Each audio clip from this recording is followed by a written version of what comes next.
Ika-11 kabanata. Si Pablo at ang mga nagkukunwaring apostol. Ipagpaumanhin ninyo kung ngayon ay magsalita ako na parang hangal. Makadiyos na pagseselos kasi ang nararamdaman ko para sa inyo. Sapagkat tulad kayo ng isang dalagang birhen na ipinangako kung ipapakasal sa isang lalaki, si Kristo. Pero nag-aalala ako na baka malin lang kayo tulad ni Eva, nanalin lang ng ahas, at mawala ang inyong taus-pusong hangaring sumunod kay Kristo.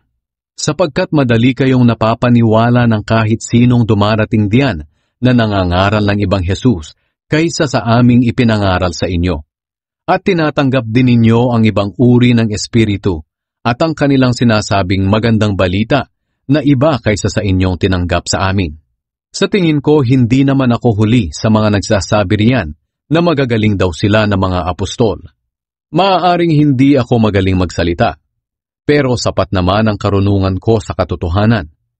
At iyan ay naipakita namin sa inyo sa lahat ng aming pagtuturo.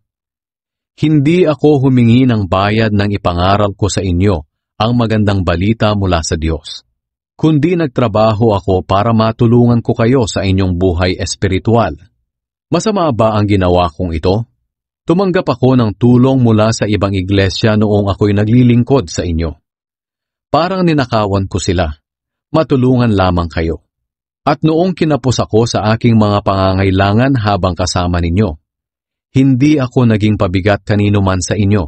Ang ating mga kapatid na dumating mula sa Macedonia ang nagbigay ng aking mga pangangailangan.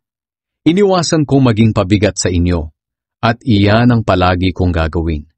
Hindi ako titigil sa pagmamalaki sa lahat ng lugar sa Akaya na hindi ako naging pabigat sa inyo. Totoo ang sinasabi kong ito dahil nasa akin si Kristo. Pero baka isipin ninyo na kaya hindi ako humihingi ng tulong sa inyo ay dahil sa hindi ko na kayo mahal. Hindi totoo iyan. Alam ng Diyos na mahal ko kayo. Pero patuloy kong paninindigan ang sinasabi ko ngayon na hindi ako hihingi ng tulong sa inyo para hindi masabi ng mga nagpapaka-apostol na sila'y katulad namin kung maglingkod. Sapagkat ang mga taong iyan ay hindi naman mga tunay na apostol, kundi mga manlilinlang at nagpapanggap lang na mga apostol ni Kristo. At hindi naman iyan nakapagtataka, dahil maging si Satanas ay nagkukunwaring anghel ng Diyos na nagbibigay liwanag. Kaya hindi rin nakapagtataka na ang kanyang mga alagad ay magkunwari ding mga alagad ng katuwiran. Pero darating ang araw na parurusahan sila sa lahat ng kanilang mga ginagawa. Ang mga paghihirap ni Pablo bilang apostol. Inuulit ko, huwag ninyong isipin na isa akong hangal. Pero kung ganyan ang tingin ninyo sa akin, hindi na bale. Basta hayaan ninyo akong magmalaki ng kahit kaunti. Kung sa bagay, kung ipagmamalaki ko ang aking sarili, hindi ito galing sa Panginoon at para akong hangal.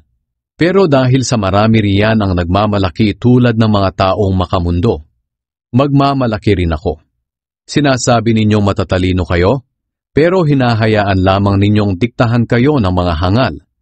Sa katunayan, hinahayaan lang ninyo na alipinin kayo, agawan ng mga ari-arian, pagsamantalahan, pagmataasan at hamakin. Nakakahiyamang aminin na mahihina kami, pero hindi namin kayang gawin ang mga iyan. Kung may magmamalaki riyan, magmamalaki rin ako. Kahit na magmukha akong hangal sa sinasabi ko. Ipinagmamalaki ba nilang sila'y mga Hudyo, mga Israelita, at kabilang sa lahi ni Abraham? Ako rin.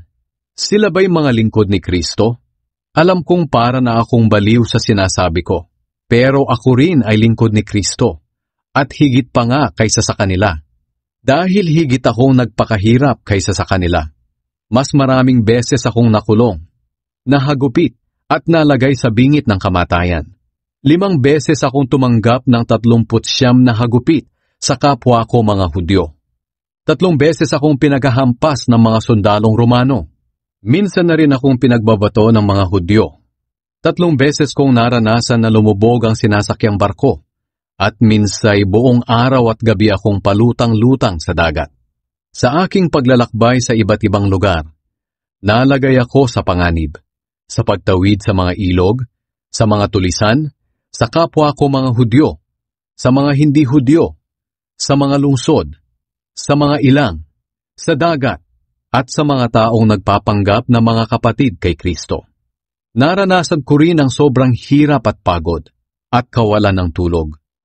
Naranasan ko ang magutom, mauhaw, kadalas ay walang makain, at naranasan kong ginawin dahil sa kakulangan ng maisusuot.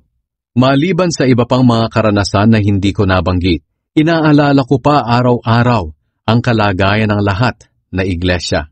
Kung may nanghihina sa pananampalataya, nalulungkot ako. At kung may nagkakasala, naghihirap ang kalooban ko. Kung kailangan kong magmalaki, ang ipagmamalaki ko ay ang aking mga kahinaan. Hindi ako nagsisinungaling. At alam iyan ng Diyos sa tama ng ating Panginoong Hesus. Purihin siya magpakailanman. Noong ako'y nasa lungsod ng Damascus, pinabantayan ng gobernador na sakop ni Haring Aretas ang pintuan ng lungsod para dakpin ako. Ngunit inilagay ako ng aking mga kasama sa isang kaing at ibinaba sa labas ng pader ng lungsod, kaya nakatakas ako.